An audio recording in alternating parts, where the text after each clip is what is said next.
आप भी ये स्टेटमेंट देख के हैरान हो रहे हो कि बिजनेस स्टडीज के सिलेबस को, जो कि थ्योरेटिकल सब्जेक्ट है, उसके सिलेबस को 45 डेज में कैसे खत्म किया जा सकता है? मैम कैसा मजाक कर रही हैं, क्या बातें कर रही हैं कि बिजनेस स्टडीज को हम कैसे 45 डेज में खत्म कर सकते हैं? तो जी हाँ, आपने बिल्कुल सही पढ़ा, सही देखा। आप बिजनेस स्टडीज के सिलेबस को मात्र 45 डेज में भी खत्म कर सकते हो। तो इस वीडियो में मैं आपके साथ लेके आई हूं, आपके लिए लेके आई हूं ऐसी 5 अमेजिंग टिप्स, जिनको अगर आप फॉलो कर सकते हो तो आप बच्चे कुछ दिनों में भी बहुत अच्छा खासा स्कोर कर सकते हो। इनफैक्ट 80 आउट ऑफ 80 स्कोर कर सकते हो अपने बिजनेस स्टडीज के पेपर में। सो हेलो एवरीवन, की हालचाल, कैसे हैं आप सभी लोग? वेलकम टू एक्स्ट्रा फोर्स का, जहाँ पे हम देश का भविष्य बनाते हैं। तो चलिए बिना किसी देर के शुरू करते हैं हमारी पहली टिप से, जो ये बोलती है कि आप अपने सिलेबस को 30 दिनों में खत्म करो। अब ये सोचोगे कि मैम अभी आपने ये बोला था कि सिलेबस को 45 डेज में खत्म करना है, लेकिन अभी आप ये बोल रही हो कि 30 दिन के अंदर खत्म करें। ये क्या कॉन्ट्राडिक्टरी स्टेटमेंट बोल रही हो मैम? देखो बच्चों, आपको क्या करना है, आपके पास है 45 डेज। आपके पास क्या है, 45 डेज है, लेकिन उन 45 डेज में से आपको 30 दिनों में अपना सिलेबस खत्म करना है। ठीक है, मतलब अगर आपकी प्रिपरेशन अभी तक शुरू ही नहीं हुई थी, या आधी हो गई थी, या आपका आधा सिलेबस खत्म हो चुका था, या आपका सिलेबस खत्म ही होने वाला था, ठीक है, तो आपको क्या करना है, 30 दिनों के अंदर अंदर आपको अपना सिलेबस खत्म करना है if you are a self study student. ठीक है, बाकी के 15 दिन में आपको क्या करना है वो मैं आपको आगे बताऊंगी। ठीक है, वो मैं आपको आगे बताऊंगी, अभी नहीं बताऊंगी, लेकिन आपको 30 दिनों के अंदर अंदर आपको अपना सिलेबस खत्म करना है। ठीक है, कुछ ऐसे विचित्र बच्चे हैं हमारे पास जिनको अभी तक अपने चैप्टर्स के नाम भी नहीं पता है। कुछ ऐसे विचित्र बच्चे हैं जिन्होंने अभी तक अपने सिलेबस को टच भी नहीं किया। कुछ ऐसे बच्चे हैं जिनका सिलेबस अभी बस 50% ही कंप्लीट है। कुछ ऐसे बच्चे हैं जिनका सिलेबस खत्म होने वाला है लेकिन खत्म नहीं हुआ है। तो मैं सभी की बात कर रही हूँ कि सभी बच्चों को क्या करना है, अभी अपने सिलेबस को कंप्लीट करने पे फोकस करना है। अभी आपका फोकस क्या होना चाहिए, अभी आपका फोकस ये होना चाहिए कि मेरा सिलेबस सबसे पहले कंप्लीट हो जाए। अगर आप एक सेल्फ स्टडी के स्टूडेंट हो, ठीक है, अगर आप किसी कोचिंग वगैरह नहीं ज्वाइन करते हो, है ना, और आपका सिलेबस अभी तक खत्म नहीं हुआ था, अभी आपने शुरू भी नहीं किया था, तो आपको कैसे खत्म करना है, आप हमारी YT पे, यूट्यूब पे, नेक्स्ट सपोज 11th कॉमर्स के चैनल पे जो हमारी वन शॉट सीरीज है, उसमें हमने प्रॉपर डिटेल्ड वे में सारा का सारा चैप्टर, सारे चैप्टर्स को बहुत अच्छे तरीके से एक्सप्लेन किया है, बहुत अच्छे तरीके से एक्सप्लेन किया है। तो अगर आपके दिमाग में कुछ कॉन्सेप्ट क्लियर नहीं थे, या अगर आपको कुछ समझ नहीं आया था कोई चैप्टर वगैरह, तो आप हमारी वन शॉट सीरीज को भी रिफर कर सकते हो। ठीक है, if you are a self study student. लेकिन अगर आपके दिमाग में बहुत सारे डाउट्स आते हैं, अगर आप ये चाहते हो कि आपको लाइव इंटरैक्टिव क्लासेस मिले, अगर आपके जो डाउट्स है तुरंत के तुरंत ही क्लियर आउट हो जाए, तो इसके लिए आप हमारा निर्भय बैच को भी ज्वाइन कर सकते हो, जो कि बहुत ही अफोर्डेबल प्राइस पे है।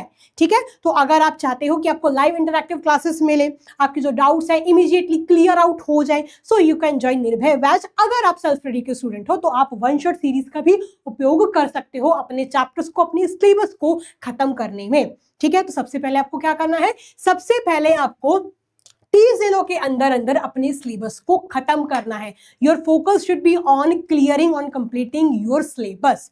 ठीक है, फर्स्ट टिप आपकी ये हुई।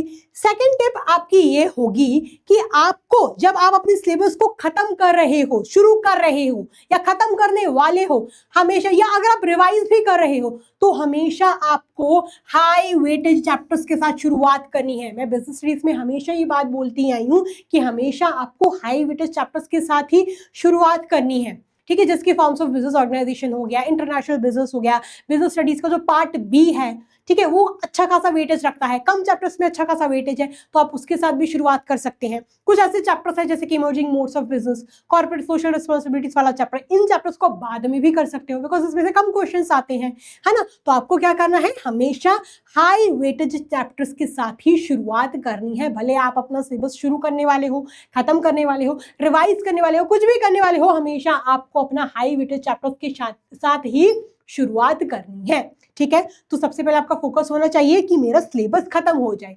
जब सिलेबस खत्म हो जाए उसके बाद आपको हाई वेटेज चैप्टर्स के साथ शुरुआत करनी है। उसके बाद आपका फोकस होना चाहिए कि मैं अब रिवाइज कर लूं।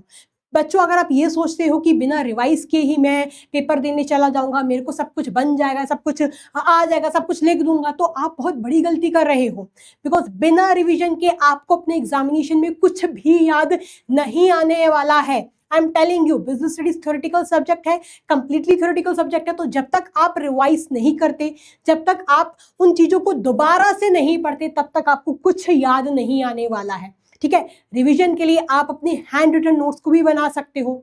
लेकिन अगर आपको ये लग रहा है कि वक्त बहुत कम बचा हुआ है, ठीक है, और सिलेबस ज्यादा है ना, देखने को ऐसे 10 चैप्टर है, लेकिन 10 चैप्टर में भी कुछ कुछ चैप्टर्स ऐसे हैं जो काफी लेंदी है। तो अगर आपको ये लग रहा है कि नोट्स कैसे बनाएं, या अगर आपने अभी तक नोट्स अपने क्रिएट ही नहीं किए थे, आपको आदत ही नहीं है नोट्स क्रिएट करने की, या आपको रिवाइज करना है लेकिन आपको पता नहीं कि कहाँ से रिवाइज करूं, तो आप हमारी रैपिड रिवीजन सीरीज का भी उपयोग कर सकते हैं, जिसमें हमने मात्र 10 से 15 मिनट के अंदर अंदर ही पूरा चैप्टर रिवाइज करवाया हुआ है। ठीक है, so you can make the most out of it.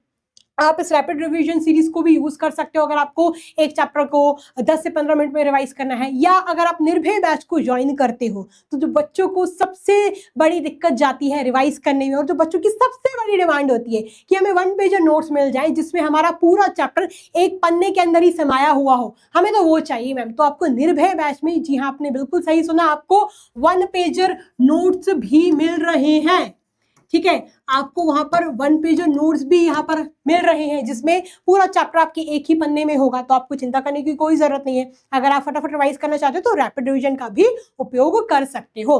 Is it clear? Is it clear? फिर इसके बाद मैम क्या करें, सिलेबस खत्म कर लिया, हाई वेटेज चैप्टर्स के साथ शुरुआत कर ली, रिविजन बढ़िया कर ली, अब मैम क्या करें? अब आपको क्या करना है, केस स्टडीज को सॉल्व करके देखना है।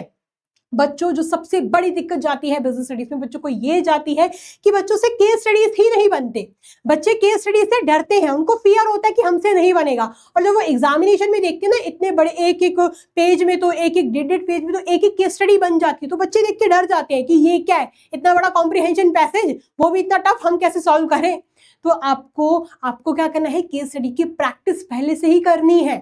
ठीक है, ताकि आप एंड मोमेंट पे जब आप अपना पेपर देने जाओ, आपको उस वक्त डर ना लगे। तो आपको क्या करना है, आपको केस स्टडीज को सॉल्व करके देखना है, क्वेश्चंस को सॉल्व करके देखना है। कम से कम एक चैप्टर में से मिनिमम 5 और मैक्सिमम 15 केस स्टडीज क्वेश्चंस को सॉल्व करके देखो, तभी आपकी प्रैक्टिस बनेगी, तभी आपको कॉन्फिडेंस आएगा, है ना। जब आपको कॉन्फिडेंस आएगा तभी आप फिर पेपर अच्छे से दे पाओगे, ऑब्वियस है।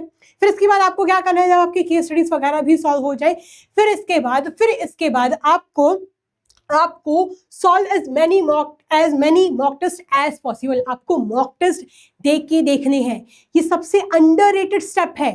बच्चे इसको अक्सर इग्नोर कर देते हैं। बच्चे ये सोचते हैं कि अभी तो 10th क्लास में मॉक टेस्ट वगैरह दिए थे, 12th क्लास में देने ही है, अगले साल देने ही है, तो अगले साल देख लेंगे, छोड़ो ना यार इसको। ये सबसे अंडररेटेड स्टेप है। बच्चे इसको छोड़ देते हैं और तभी बच्चों के कम नंबर आते हैं, बिकॉज बच्चों को पहले से आदत ही नहीं होती। अब बिजनेस स्टडीज जो सब्जेक्ट है, बिल्कुल न्यू सब्जेक्ट है आपके लिए, जो उसका फॉर्मेट है, जो उसके जो क्वेश्चन की जो पैटर्न है, स्टाइल है, केस स्टडीज वगैरह, ये आपके लिए अभी बिल्कुल न्यू है ना, आपके लिए फर्स्ट टाइम में आया है ये सब। तो इसकी प्रैक्टिस तो आपको पहले से ही करनी पड़ेगी, तभी आप अपने पेपर में अच्छे से लिख पाओगे, अच्छे से आंसर कर पाओगे। तो ये सबसे अंडररेटेड स्टेप है। अगर आप ये सोच रहे हो कि छोड़ो यार अगले साल देख लेंगे, 12th में दे लेंगे सैंपल पेपर वगैरह, ये सब चीजें अभी नहीं करें, तो आप बहुत बड़ी गलती कर रहे हो। तो 11th क्लास में भी आपको मॉक टेस्ट वगैरह लगा के देखने हैं, तभी आपको पता चलेगा कि आपकी कंप्लीट प्रिपरेशन कितनी हुई है, कहाँ पर आप अटक रहे हो, क्या गलतियां कर रहे हो, उन गलतियों को कहाँ पे सुधार सकते हो।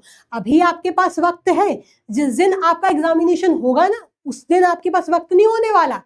ठीक है, उस दिन आप अपनी गलती को नहीं सुधार सकते हो, अभी सुधार सकते हो। अभी आपके पास वक्त है, भले कम है लेकिन है तो ना। लेकिन उस दिन आपके पास वक्त नहीं होगा, तो आपको क्या करना है, आपको पहले से ही मॉक टेस्ट वगैरह लगा के देखने हैं, ताकि आपकी प्रिपरेशन कहाँ तक पहुंची है, आपको कितना आ रहा है, क्या गलतियां कर रहे हो, क्या गलतियां नहीं कर रहे हो, क्या आपका स्ट्रॉन्ग पॉइंट बन गया है, क्या आपका वीक पॉइंट है, आपको ये सब पहले से ही पता चले।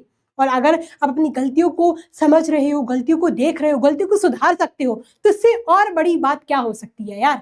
ठीक है, तो आपको क्या करना है, मॉक टेस्ट को इग्नोर नहीं करना है। You have to solve as many mock test as possible. Is it clear बच्चों? तो ये थी हमारी ऐसी 5 अमेजिंग स्टेप जिनको आप फॉलो करके अपने बिजनेस स्टडीज के पेपर में बहुत अच्छे नंबर लेके आ सकते हो, इनफैक्ट 80 में से 80 भी लेके आ सकते हो।